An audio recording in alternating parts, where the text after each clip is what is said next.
fan.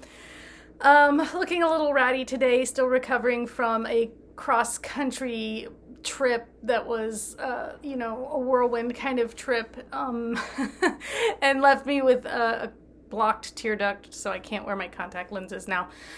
But in any case, being on a 6-hour plane ride, twice in 3 days, did allow me to do some movie watching. Thank goodness that the plane had a good, fair movie selection. And so today we're going to do some recent viewing. I will start with a couple of things that I watched at home with my family. The first one being, my husband and I watched the Steve Martin documentary, the two-parter, the kind of then and now look. I'm of an age where, as a kid, Steve Martin was in movies like Dirty Rotten Scoundrels, which is probably one of my favorites, The Three Amigos, My Blue Heaven, movies like that. And then, now obviously he's in Only Murders in the Building. I was aware of Steve Martin as a stand-up comedian, but not really familiar with his work as a stand-up comedian. I didn't even know he had a background as a magician. So I found the documentary useful, entertaining. The first part, it's clear that Steve Martin gave the documentary filmmakers access to some of his journals and things. He does some voiceover. You don't really see him, though.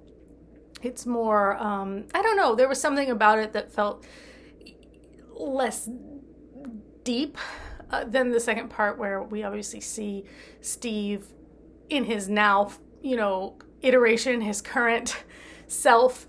Martin Short is there. He has a nice chat with Jerry Seinfeld as well. It felt a little meatier and a little more informative. It held my attention a little more. After the first part, I didn't necessarily feel like I knew much more than I had before about Steve Martin's start in entertainment, but I definitely felt after the second part that I understood Steve Martin as a person a little more, if that makes sense. So, in any case, yeah, we watched it, we enjoyed it. The other thing we watched for family movie night is Argylle, which is a movie that's been much maligned. We're fans of Matthew Vaughn's movies, though, and I love Kingsman. It's still probably one of my favorite movies. I enjoy Vaughn's art style, his cinematic style, and so let's just say it wasn't as bad as I had anticipated after all the kind of bad press. It's obviously not Kingsman level of entertaining for me, but I don't know. I still had a good time. Look, I wasn't on my phone, and any movie that I'm sitting at home watching and I put my phone down and actually pay attention to, that says something to me about how entertaining it is, how much it's holding my attention. The twists were very telegraphed. Look, let's put it this way. It's a PG-13 movie. This is like that step between Spy Kids and Kingsman, right? This is for the kids who are a little too old for something like Spy Kids now, but they might not be Kingsman ready, or James Bond ready, right? So it was fun. It was fun if you look at it that way. If that's what your expectations for it are or were, then I think it met those expectations. Was the colored smoke scene cheesy?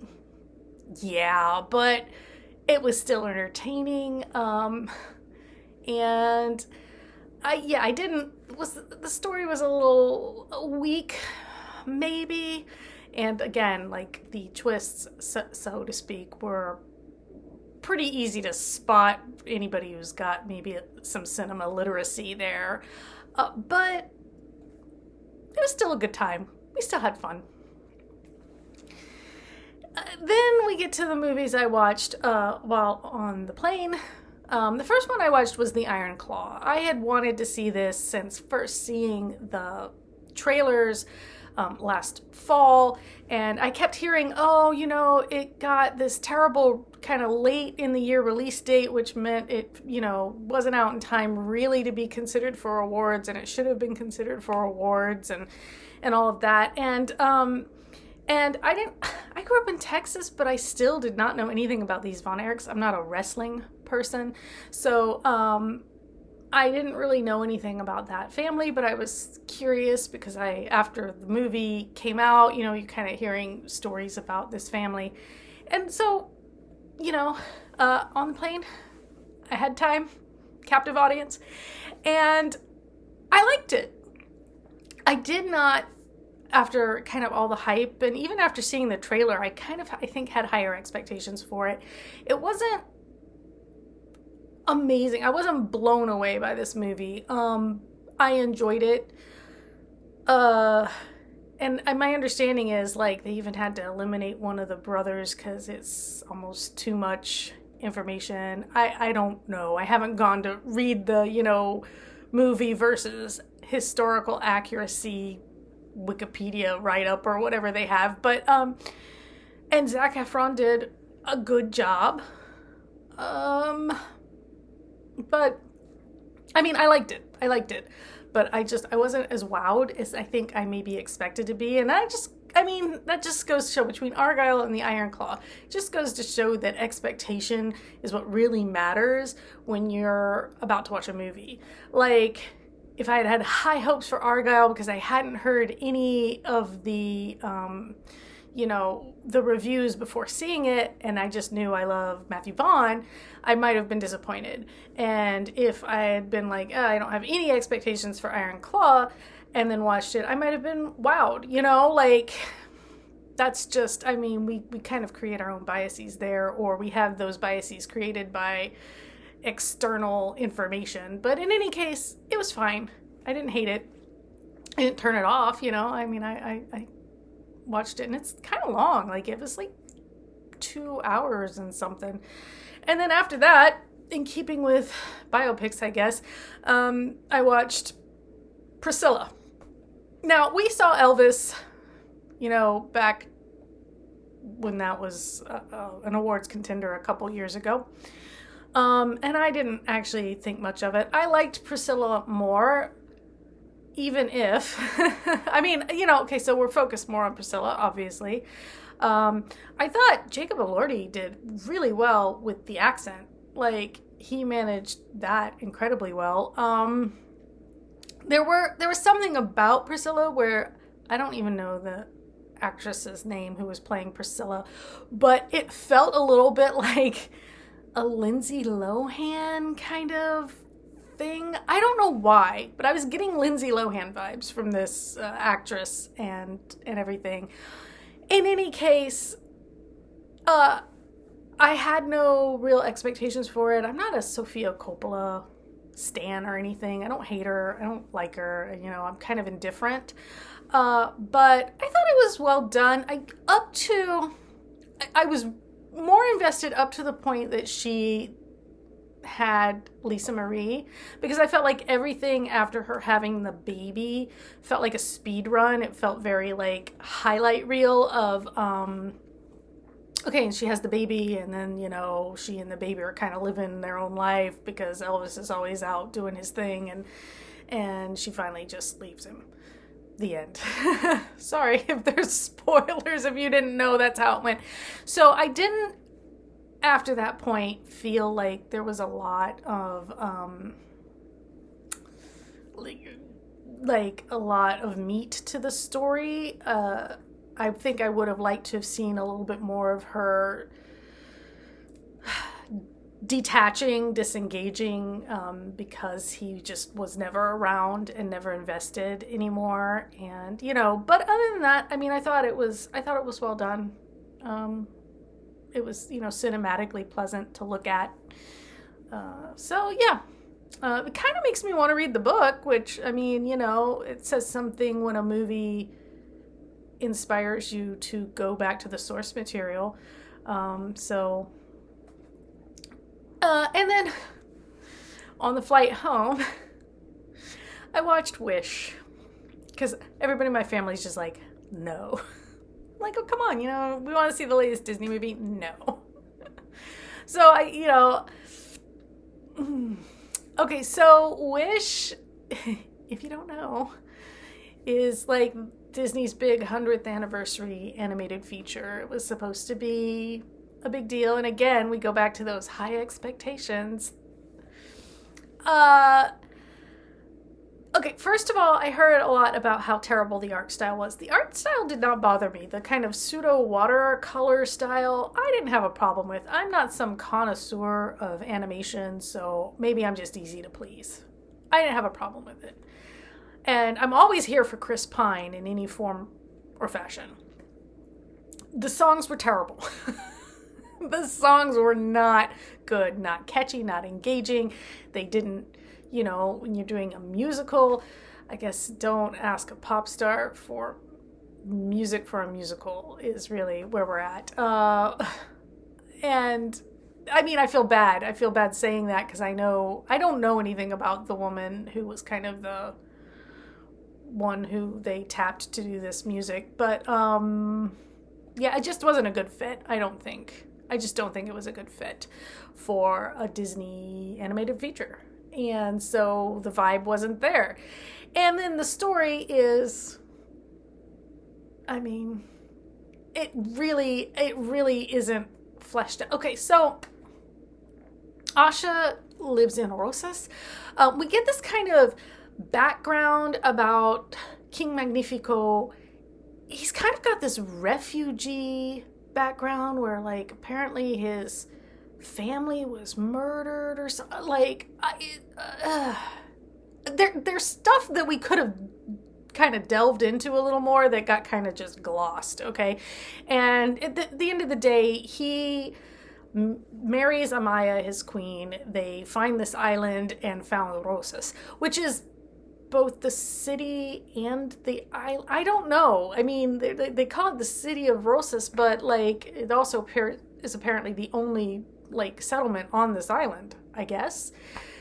Okay, so in order to overcome his trauma, he learns magic because he feels safe now that he can use magic, and now he brings people to Rosas. It's open to everyone. It welcomes everyone under his protection, his magical protection. No one else is allowed to use magic.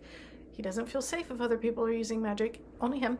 And I feel like there's we could kind of do a really interesting story about this man's trauma and like his control issues. I mean, there's stuff there, but they just don't pursue it.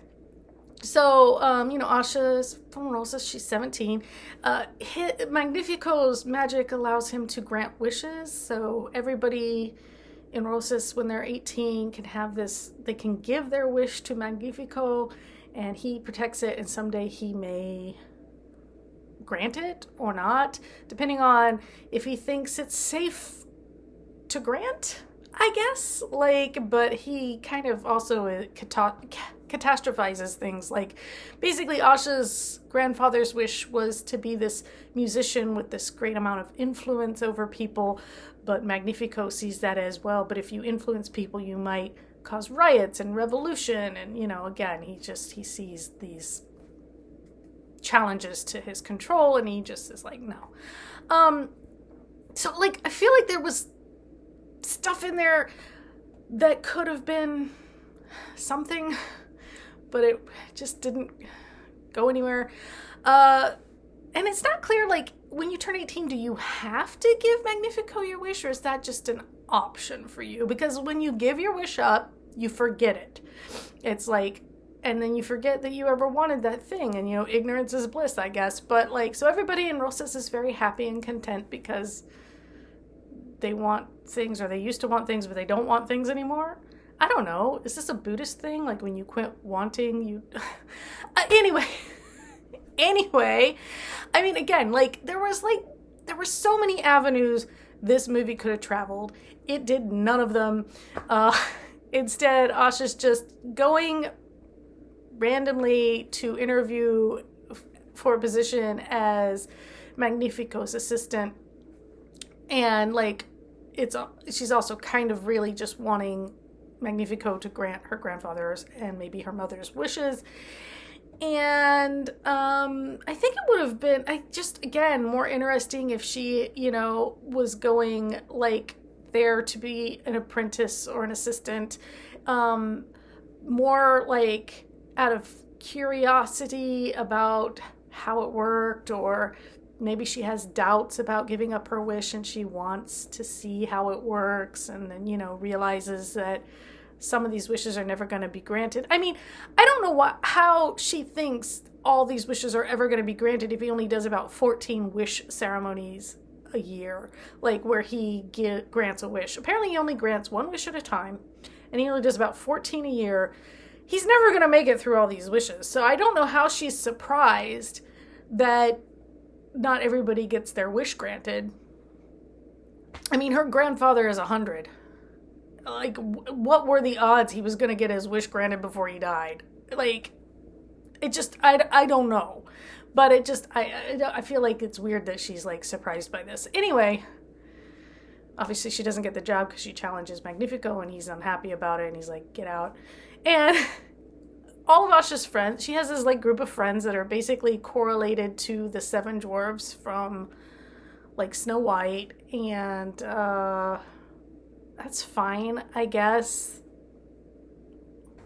And then, like, I don't know, and there's, like, all these little, like, Easter eggs, and, the wishing upon the star, and the star comes down, and Magnifico sees it as a challenge again to his authority. Like, he's like, oh, that's a form of magic, it's not allowed. And then he discovers when he crushes wishes, he gets a kind of a burst of power. It's almost like a drug, I guess.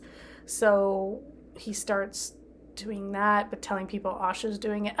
It gets convoluted really quickly, and it just, again, is that it lacks a certain amount of depth that I feel like it could have had with a little bit more retooling. It almost feels like it needed a couple more story edits, a little more input, because it just got muddled. It got really muddled there towards the end, and Magnifico ends up being the magic mirror, because he gets trapped in a mirror because he's vain, and Amaya, his wife, says, well, hang it in the basement or in the dungeon or whatever. He's like, no, it smells down there. Can you smell through a mirror? I don't even know. Can he?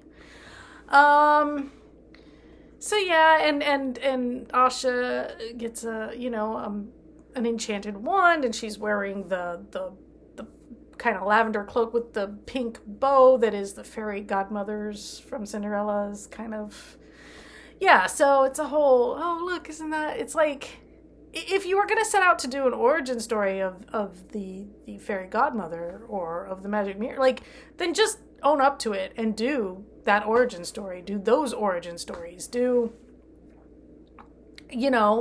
whatever, but, like, I don't know. It fell short for me, especially with the music, but which people said, oh, I think it was written by AI. And there was some of it where I was like, yeah, these lyrics make zero sense. The duet between Asha and Magnifico when they're singing about the wishes and protecting the wishes or whatever, that made no sense. Zero sense. I was just like, what is this song? So, yeah.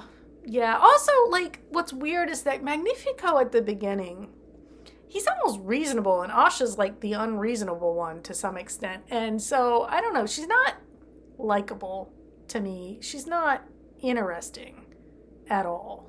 Like, she goes on about how her dad died, and then she and Magnifico kind of bond over having lost family members, but I was like, that would have been an interesting story. Like, let's see them bond, and then that betrayal would be so much more impactful.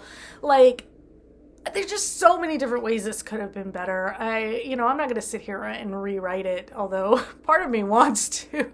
Because, like, at first, Magnifico is kind of, you're like, yeah, why would you grant a wish that would be dangerous? Like, there are certainly people who wish for things that are good for them and bad for a lot of other people, right? Like, So yeah, he should be judicious in using his power in that way, right? But yeah, like then it just gets but then he kind of has this turn that kind of comes from I guess it comes from being challenged and realizing like there's an alternate magic that he hasn't harnessed that's loose on the island, but it's not, I don't know, it's not well delineated, it's just not well defined. Everybody's motives and their characters are very kind of mushy, and it just doesn't make for a very, like, nobody has a really super strong character here, it doesn't seem, except maybe Grumpy. I don't even know that character's name. It's just the dwarf that would be grumpy. So in any case, yeah, that wasn't a great movie. I mean, would I watch it again? Like if somebody said we have to sit down and watch this, I'd be like, ugh, okay. Like I wouldn't not watch it, but I certainly wouldn't like suggest it when people are like, hey, what do you want to watch? Wish would not be near the top of my list. Let's just say that, I guess. I'd watch Argyle again before I'd watch Wish again, I guess. I don't know. In any case, those are the things I have watched recently. If you've seen any of them and have any strong feelings about any of them, let me know in the comments. If there's anything you think I should watch, let me know that too. What have you been watching and loving? I hear a lot about Baby Reindeer, but I don't think I could tolerate that particular story. I'm excited to try Ripley. We did start watching the Spy Family anime. We've only watched a couple episodes. I read the first of the manga, and it was cute, and the anime is also very cute, so we might keep doing that. But other than that, yeah. Give me some suggestions, recommendations, or things to stay away from, any of that. And until next time, take care.